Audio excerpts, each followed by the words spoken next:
So, you know, when people say that hair metal and bands like Warrant weren't real, well, man, they were real for me.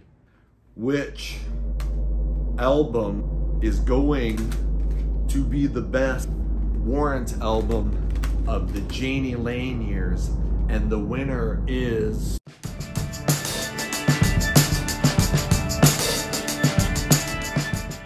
Welcome to the Hair Metal Haven and my first video on this site. And by the way, I'm just learning how to edit and I suck at it. We are going to discuss what is the best Warrant album from obviously the Jani Lane year. We are going to be looking at Dirty, Rotten, Filthy, Stinking Rich. Again, son of a bitch. Cherry Pie. Dog Eat Dog, Ultraphobic, and Belly to Belly. So that means we are not going to talk about Greatest and Latest, Born Again, sorry me St. James, but this album kind of sucks. Not going to look at Rockaholic, though it was kind of a comeback and there's some good stuff on here. And we're not going to be talking about Louder, Harder, Faster because I'll be honest, I barely listened to it. We're also not going to be talking about Rockin' Tall, Warrant Live for 96, the best of, Under the Influence, though they did cover Michael Monroe's Dead Jailer Rock and Roll, or this one, and obviously I fucked something up. Do you have to go potty? So what are going to be the parameters for deciding what the best Warrant album is? We're going to talk about the hits, we're going to talk about rating the rockers, we're going to talk about rating the ballads, and then we're going to talk about how the albums have aged. Let's start off with Dirty, Rotten, Filthy, Stinking Rich. This album came out in 1989, and it's obviously an album of the times. The glam rock movement was just starting to peter out. You'd probably say that the highlights were in 88. Appetite had come out in 87. Poison and Cinderella's first album came out in 86. In 89, you could start to see that it was getting overblown and there were getting to be too many bands coming out and looking and sounding the same. But Warrant had something different, and the key to what they had was Jani Lane's songwriting. The first single, Down Boys, obviously one of the band's biggest hits, exploded at radio, and the band started to gain popularity countrywide. I need some fucking light here. Other rocker, Big Talk, another single, I don't think fared nearly as well as Down Boys, but got a video, got some airplay, but when you think about the first album, you got to talk about the ballads. Sometimes She Cries was a very good ballad, but Heaven was the one that exploded. Went to number 2 on the Billboard charts, so they almost had a number 1. 32 Pennies, which I think is not that great a song, but Jani Lane loved it, the band loved it, they play it live all the time. DRFSR, which I thought was kind of lame. In the Sticks, I thought was good. The songs that I definitely like are the hits. DRFSR, first album, 2 times platinum. I don't think it went triple platinum. Phenomenal album, you know, a force to be reckoned with.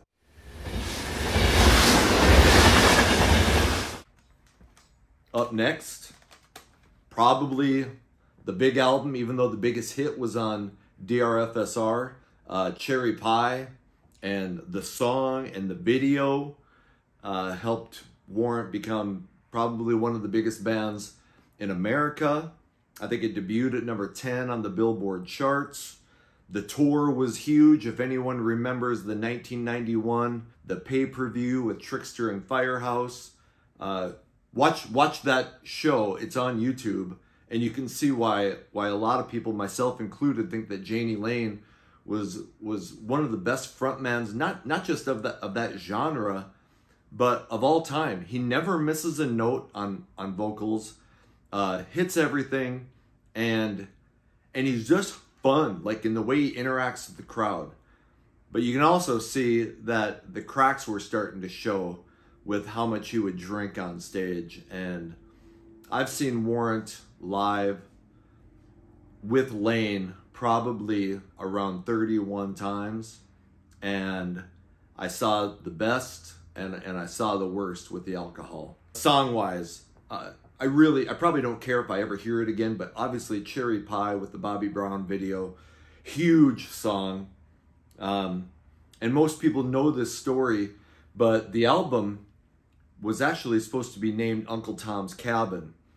And the album was done, and they were going to call it that, and it was going to be put out, but the record label boss said, no, we need a Lovin' an Elevator, a la Aerosmith. And so Lane went and wrote Cherry Pie. The album becomes Cherry Pie.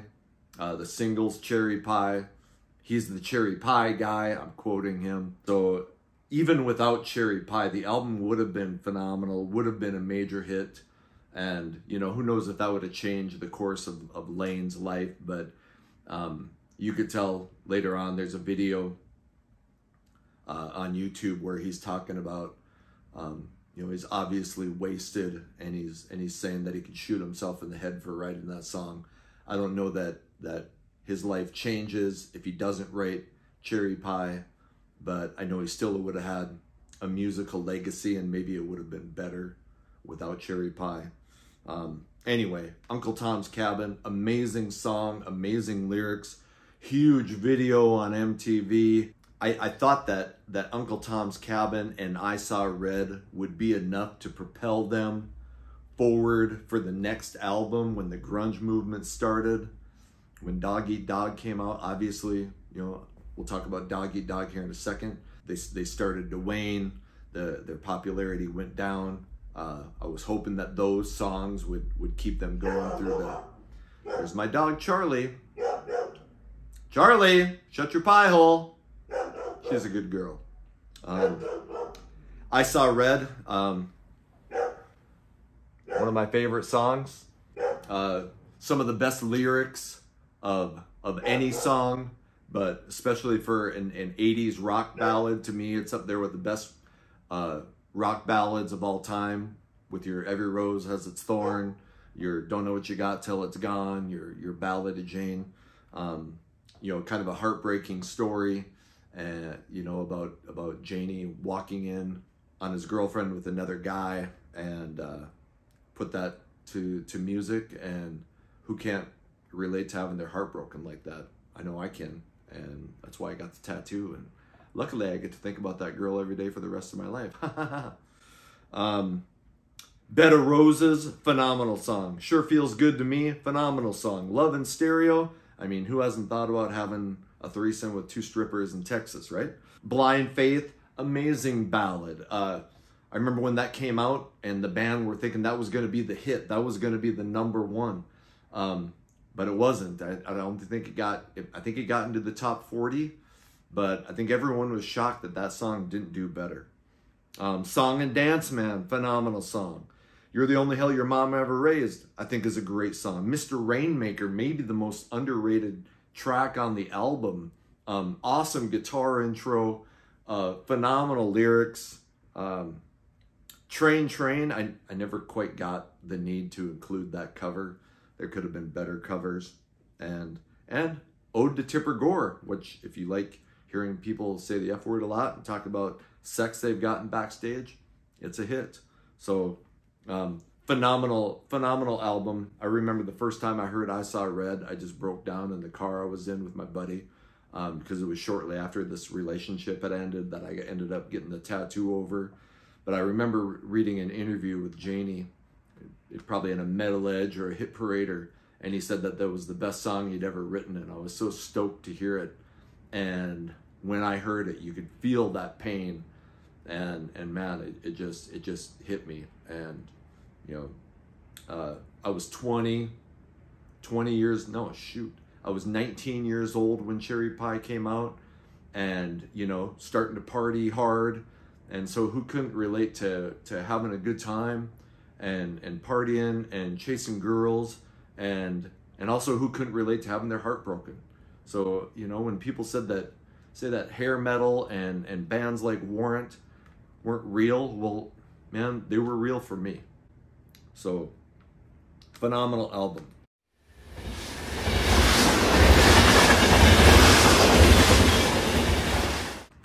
it beat DRFSR? Well, we're going to find out in the end. Up next, Dog Eat Dog. And you maybe can't see, but these are all autographed. In the mid-90s especially, me and a bunch of college friends really got our Warrant on. We saw him at a club in Minneapolis called the Iron Horse numerous times, and we got to hang out in the bar afterwards with him. We got on the tour bus a few times, so you know, we ended up getting autographs and getting to drink with them, and I got pulled up on stage a couple times with him. So anyway, yes, most of these are autographed as well. Even though Dog Eat Dog was kind of the beginning of the end, you know, I know shortly after Dog Eat Dog came out, Jani left the band and ended up coming back shortly afterwards, but you know, it didn't perform nearly as well as Cherry Pie. Everyone's heard the story about Jani going into the record label and seeing, you know, one year the Cherry Pie poster is up above the record label's president's up on his wall, and the next year it's Alice in Chains. Well, man, in my opinion, Dog Eat Dog rates up there with the best albums of 1992. I thought they messed up when they chose Machine Gun. I didn't think Machine Gun should have been the first single. It's a good song, but the lyrics were just like the ones that, you know, about sex and in 1992 with the grunge movement. Not that they had to fit into grunge, but there were other songs that could have been the first single. So I thought Andy Warhol was right. You know, a little bit darker lyrically, but it in a way it reminded me of Uncle Tom's Cabin. It had that slow melodic beginning. It kicked in. The lyrics were serious about, you know, about somebody who wants to be famous and is willing to kill to get their 15 minutes of fame. I thought that would have been a great first single. Hole in My Wall, great song about getting your rocks off, watching somebody through a hole. April 2031, which is about the environment, probably a little ahead of its time. Andy Warhol. Bonfire was probably, along with Machine Gun, you know, a little bit more reminiscent of DRFSR and Cherry Pie, at least, or actually lyrically and musically. The Bitter Pill was a great ballad. And I thought the second side was phenomenal, and a lot of Hollywood was a phenomenal song. All My Bridges Are Burning, you know, which I think when you start listening to some of these lyrics, you can start seeing the depression and the alcoholism seep into Jani when he's writing these songs.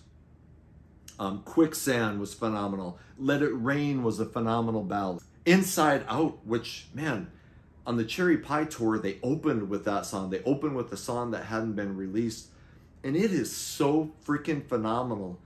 I quit drinking in 2004, but listening to Inside Out makes me want to like drink beer in the shower at 10 a.m.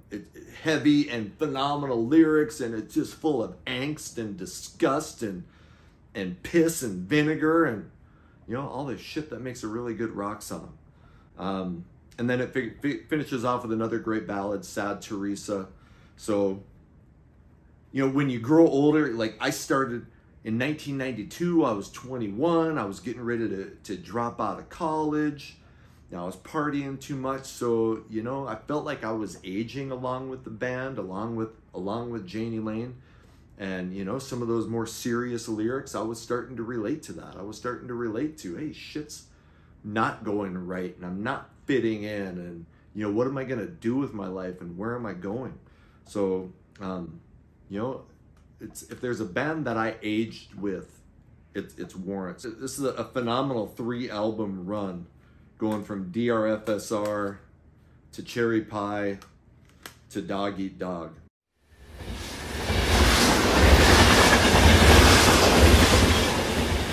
But you knew that the cracks were starting to show. So how were they going to follow it up? Were they going to, you know, Dog Eat Dog did sell that well. I think it went gold.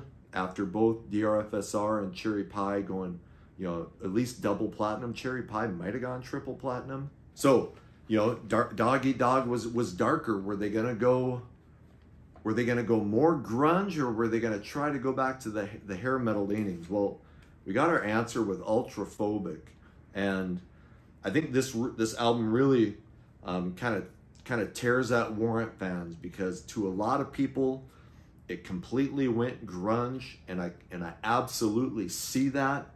The lyrics are dark, a lot of despair, a lot of loneliness. There isn't a fun rock song. So if you were listening to Ultraphobic, which came out in '95, 3 years after Dog Eat Dog, if you were listening to that thinking that you were going to get a regular Warrant album, you were sadly mistaken. But I love this album, and to me it's aged phenomenally well. You start off with Undertow, great song. Family Picnic, I mean, Family Picnic could have been on an Alice in Chains or a Soundgarden album. And I'm not really a big fan of those bands, but I can see why people liked them. And as I started to listen to Ultraphobic with more of an open mind, I started to understand. And this is getting to be the point in my life too, where alcohol kind of started to take over. 95, 96, by that time I dropped out of college. My daughter was born. I was working as a bartender. So I related to a lot of these songs. But my favorite rocker, Sum of One, Chameleon, and Ride Number 2 and Ultraphobic, all great rock songs. There's not a song in there that I think I don't like. I think Live Inside of You and maybe Followed are kind of mediocre in my opinion. Now, when you talk about the ballads, they made two videos. They made videos for Family Picnic, you know, which was kind of cool. It was a call to arms to end child abuse. You know, in the video, like, this kid gets abused, or this kid and his mom get abused by the father. The kid ends up shooting the dad, and the mom goes to jail. At the end, they have a phone number up for anyone who's dealing with child abuse. So, you know, yeah, were they trying to fit in the times? Probably. And you know, the older I get, the more I go, you know, do you blame them? Like, I mean, who doesn't want to fit in? I mean, I know rock and roll is supposed to be about not worrying, not caring, but man, when you've gone from millions of fans and millions of people buying your albums, and you see a new thing, it's got to be tempting to try it. And I think that's what Warrant did with Ultraphobic, but they did it better than most bands.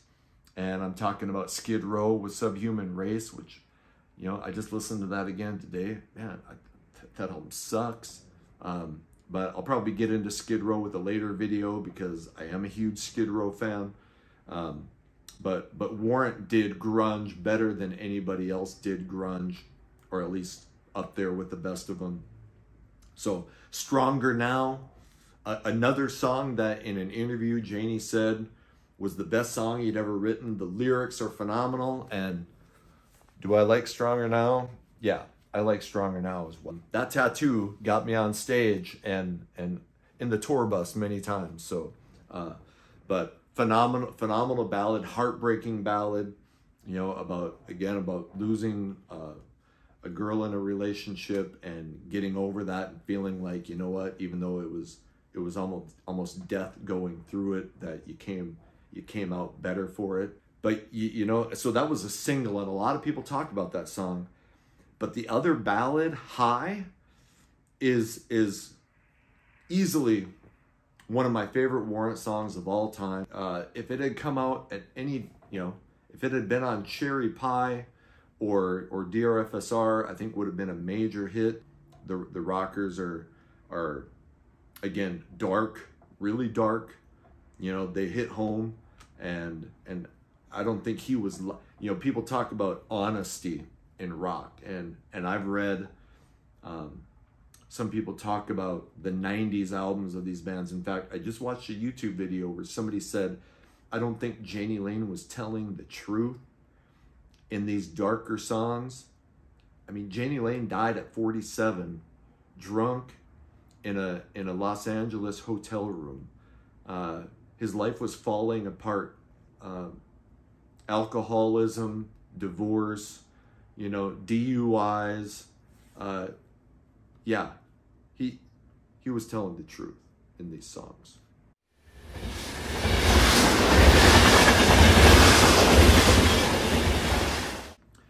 Finish up with Belly to Belly, which strangely enough was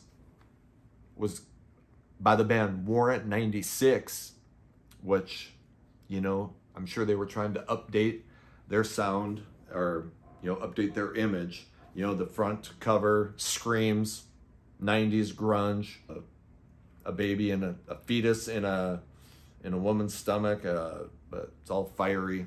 So yeah, again, super dark. You're gonna get no fun in Belly to Belly. I mean, the song starts off with "In the end, there's nothing," which, you know, some of the darkest lyrics you're gonna hear on a hair metal album, and this is not a hair metal album.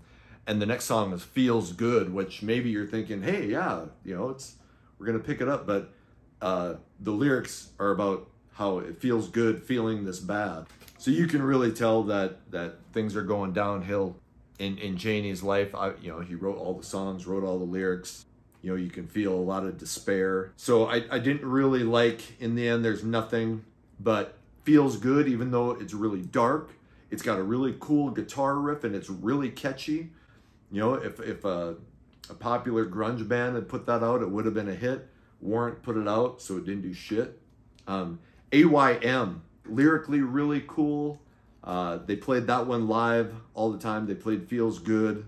They played "Indian Giver," which, you know, you start to hear some, you know, I'm not a musician, so you're not going to hear me talk in music terms. I mean, I'm going to say shit like the guitar riff was good or catchy. You're not going to hear me talking about, you know, like in musicologist language. I'm going to talk to you like I know how to talk.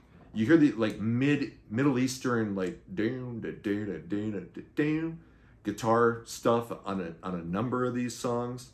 So "Indian Giver," really good rock song. Shit, it's hard to see this. Oh, "Letter to a Friend," phenomenal ballad, and the chorus just explodes. So "Letter to a Friend" would be one of my top couple songs, and at least for a ballad, it's a great ballad. But then "Falling Down," dark.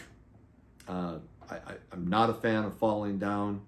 "Solid," you know, is not, you know, you can kind of tell that like most all of Warrant's songs were really catchy, but, you know, we're starting to get into where things are starting to lose their luster. "Solid," I didn't think was great.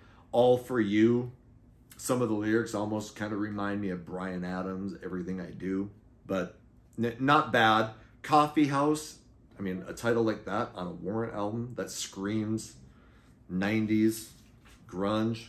Vertigo isn't bad. "Room with a View" is actually a pretty cool ballad. The lyrics are dark. First thing he does when he climbs out of bed is find a place to drink his daily bread. He wraps himself up tight in alcohol. It keeps him warm at night like grandma's shawl. I mean, you know, the struggle in these lyrics is real. But the opening guitar part is, I don't know if it's Beatle-ish, but it's really got, I don't know, Beatle-esque guitar. But then at the end, there's a point where it explodes into electric guitar, and it's super catchy. It makes me love that song. But the lyrics are super, super dark.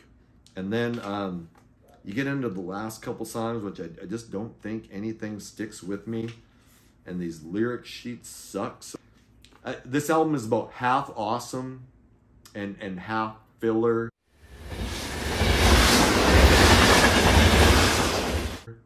And the end is near. So we get to the end of the Jani Lane albums, at least as far as completely original. Son of a bitch. Which album is going to be the best Warrant album of the Jani Lane years? And the winner is Dog Eat Dog. I remember listening to it when it first came out. I bought it on cassette. I'd gone to a party with some friends, and we all listened to the same, so we were playing it during the party, but everyone was partying, and I remember trying to sit close to the stereo so I could hear it, and I just wasn't interested in doing what everybody else was doing. I wanted to sit and listen to that album, and I did over and over. At the end of the night, when the party ended, I brought the stereo into my bedroom. And I remember in particular listening to Andy Warhol Was Right over and over, and the album just gripped me.